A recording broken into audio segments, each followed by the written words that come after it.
नमस्कार मित्रों, आप सभी का हमारे चैनल हॉरर यूट्यूब हिंदी पर एक बार फिर से स्वागत है। तो चलिए आज की कहानी को पूरा करते हैं। सुदर्शन बेचारा रात के समय अपने घर ही जा रहा था।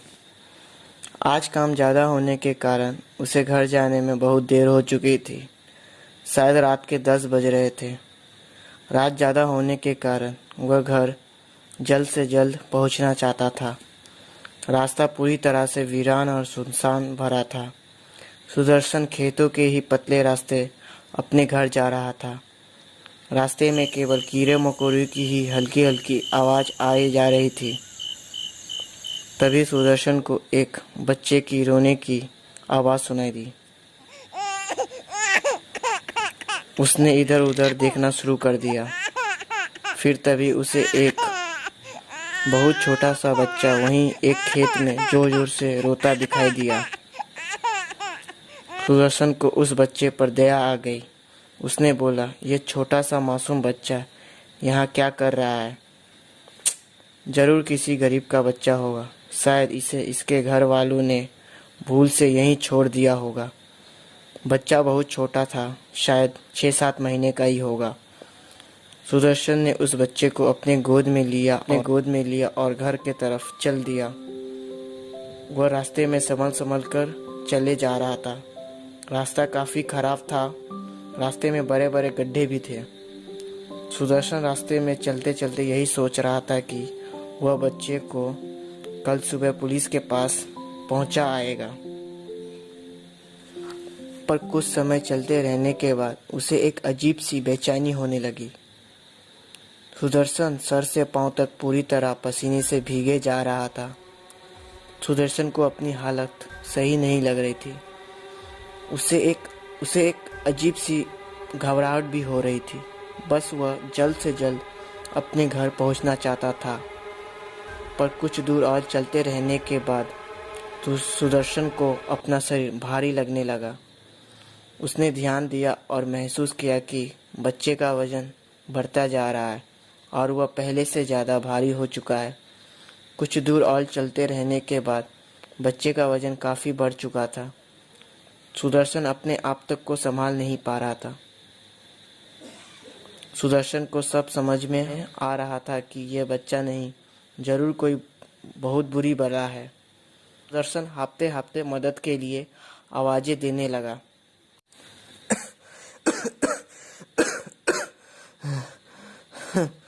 अरे मैं यहाँ किस आफत में आकर फंस गया। भगवान आज बचा ले सिर्फ बस। ना जाने मुझसे क्या गलती हो गई थी जो मैं इस बला को अपने साथ ले आया। तू कुछ भी कर ले, आज बचेगा नहीं, समझा? पर तभी वह बच्चा एक ही झटके से सुदर्शन के गोद से उड़ गया और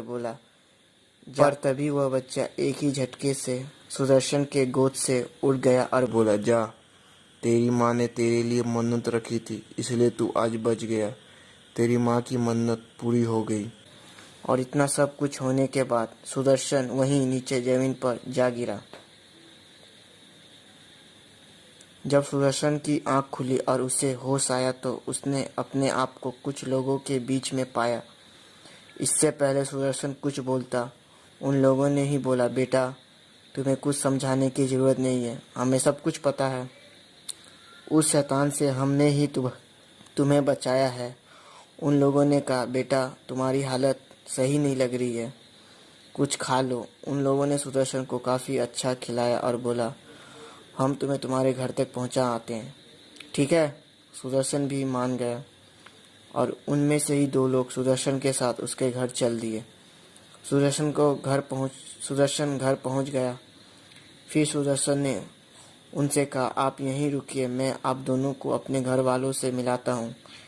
यह कहकर वह अंदर चला गया। पर जब वह बाहर आया तो वहाँ पर कोई भी नहीं था। शायद वह सब वहाँ से चले गए थे। सुदर्शन को थोड़ा अफसोस हुआ। खैर, फिर सुदर्शन ने अपने घर वालों को सभी बातें बता डाली। उसके घर वाले यह सुनकर काफ़ी घबरा गए। फिर सब सही हो गया। ऐसे ही जब सुदर्शन एक दिन जब उसी खेतों से अपने घर जा रहा था, रात में नहीं शाम को, तो उसने सोचा क्यों ना उसी रास्ते से जाया जाए। पर सुदर्शन जब वहां पर पहुंचा तो उसकी आंखें फटी की फटी रह गई, क्योंकि वहां पर कोई मकान या घर नहीं बल्कि कब्र ही कब्र थी, और दूर दूर तक तो खेतों की ही जमीन थी। उसने वहां के स्थानीय लोगों से पूछा तो उसे सभी बातें समझ आ गई कि वह लोग कौन थे, और उसके बाद से ही उसकी हालत बिगड़ गई और डर के चलते ऐसे ही उसकी एक दिन मौत हो गई। मेरी दादी ने मुझे यह बताया था कि वह लोग जिंदा इंसान नहीं बल्कि जिन थे, जो उस दिन सुदर्शन की मदद उस भूत से की थी। अगर आप सभी को हमारी कहानी अच्छी लगी हो तो चैनल को सब्सक्राइब कर दे और वीडियो को शेयर और लाइक कर दे। और हाँ, हमें कमेंट करके बताएं आप सभी को वीडियो कैसी लग रही है। अगर आप कमेंट करेंगे तभी हमें पता चलेगा कि आप सभी को वीडियो सही लग रही है या नहीं। तो प्लीज़ कमेंट इट नाउ।